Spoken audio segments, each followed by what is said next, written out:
Hello বন্ধুরা, কেমন আছো তোমরা সবাই? আশা করি ভালো আছো। নতুন ভিডিওতে সকলকে স্বাগত জানাই। তো আজকে আমরা করবো হচ্ছে জিওগ্রাফি মডেল কোশ্চেন পেপার 4। এখানে দেখতে পাচ্ছ এটা হচ্ছে 1184 পাতা, মাধ্যমিক প্রশ্নবিচিত্র ভলিউম 2, বিভাগ ক। তো যেগুলো এমসিকিউ এখানে দেওয়া আছে এইগুলোর উত্তর তোমরা বইয়ের পিছনের দিকে পেয়ে যাবে। তো আমি চলে আসবো এখানে বিভাগ খতে। তো এখানে চলে আসবো আমরা বিভাগ খতে। বিভাগ খতে 2 দাগে যেটা বলা হয়েছে, নিম্নলিখিত বাক্যগুলি শুদ্ধ হলে পাশে সু এবং অশুদ্ধ হলে পাশে অ লেখো, যে কোনো 6টি। তো এই 2.1 দাগ থেকে যে কোনো 6টি প্রশ্নের উত্তর দিতে বলা হয়েছে। তো এখানে দেখতে পাচ্ছ 2.1.1 থেকে যে প্রথম প্রশ্নটি দেখতে পাচ্ছ,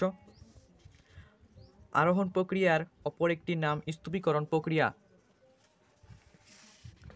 উত্তর লিখবে শুদ্ধ। 2.1.1 উত্তর লিখবে হচ্ছে শুদ্ধ। পরবর্তী 2.1.2 দাগে যে প্রশ্নটি এখানে দেখতে পাচ্ছ, উষ্ণ মরু অঞ্চলে বায়ুর কাজই প্রধান। উত্তর হবে শুদ্ধ। 2.1.2 উত্তর লিখবে শুদ্ধ। পরবর্তী প্রশ্ন 2.1.3 দাগে, যে যন্ত্রের সাহায্যে বৃষ্টিপাত পরিমাপ করা হয় তাকে রেন গজ বলা হয়। উত্তর লিখবে শুদ্ধ। 2.1.3 উত্তর শুদ্ধ।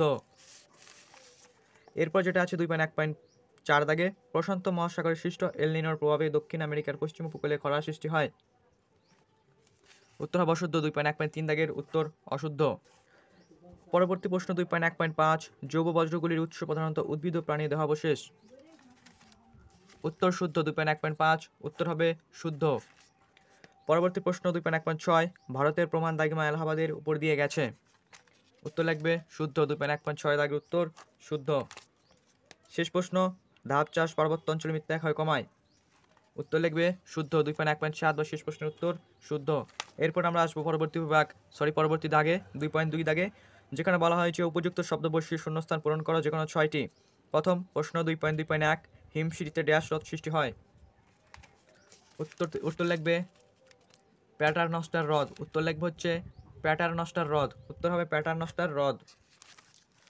পরবর্তী প্রশ্ন 2.2.2, পার্বত্য বায়ুপ্রবাহ ড্যাশ বায়ু নামে পরিচিত।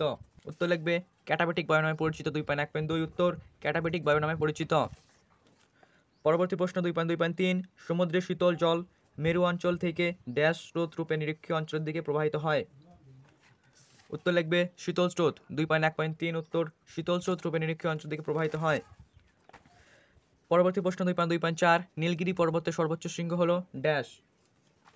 উত্তর লিখবে দোদাবেতা। উত্তর হবে দোদাবেতা। পরবর্তী প্রশ্ন 2.2.6, ভারতের উদীয়মান শিল্প হলো ড্যাশ শিল্প।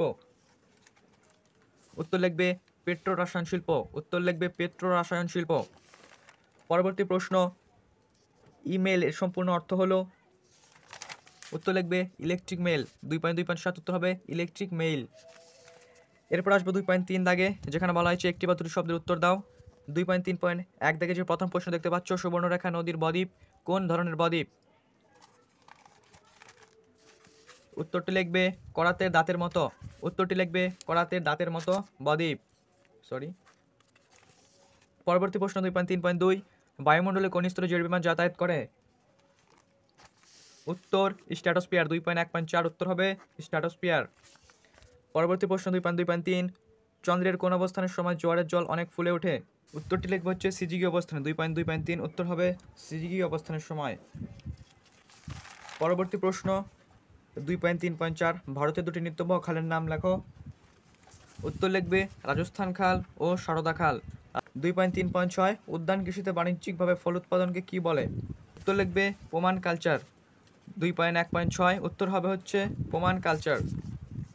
পরবর্তী প্রশ্ন 2.3.7, 10 লক্ষের অধিক জনসংখ্যা বিশিষ্ট নগরকে কি বলে। উত্তর লিখবে মহানগর। 2.1.6 উত্তর হবে হচ্ছে মহানগর। পরবর্তী শেষ প্রশ্ন 2.3.8, ভারতের জরিপ সংস্থার প্রধান কার্যালয় কোথায় অবস্থিত। উত্তর লিখবে নিউ দিল্লিতে। 2.1.7 উত্তর হবে নিউ দিল্লিতে। এরপর যেটা আছে তোমাদের শেষ 2.4 দাগ, প্রথম যেটা আছে মগ্নচড়া, এটা হবে হচ্ছে প্ল্যাংটন। পরে যেটা আছে পাটকাঠি, এটা হবে কৃষিজ বজ্র। জিআইএস, রিমোট সেন্সিং, এবং যেটা আছে পশ্চিমঘাট পর্বত, এটা হচ্ছে ভাবুলমালা।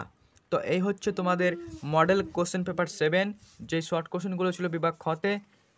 সম্পূর্ণটুকু সমাধান করে দিলাম। কোনো জায়গায় কথা বুঝতে অসুবিধা হলে অবশ্যই কমেন্ট করে জানাবে। এই ধরনের পরবর্তী মডেল পাওয়ার জন্য অবশ্যই চ্যানেলটি সাবস্ক্রাইব করে রাখতে পারো। দেখা হচ্ছে পরবর্তী ভিডিওতে। ভালো থেকো তোমরা সবাই।